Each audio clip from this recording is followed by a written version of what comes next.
How to see deleted messages on Instagram.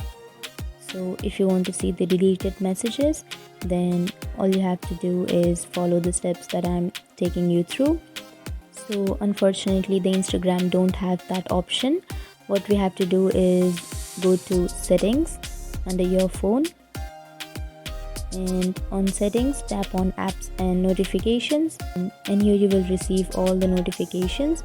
So under here tap on notifications, and now here you can see all the notifications from last 7 days, right? So to know what your friends or your family have unsent you, then tap on notification history, and here you can see all these notifications. So if you want to check Instagram unsent messages, then you can see here. So even if the person has unsent you, you will still be able to see the messages from here. This is the only way through which you can see the deleted messages.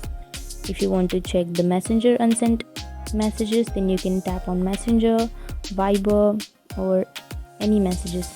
So this was the way through which you can see deleted messages. You can also on and off these notification history, and that's it guys. It was that easy, and if you have any questions, feel free to comment below. Thanks for watching.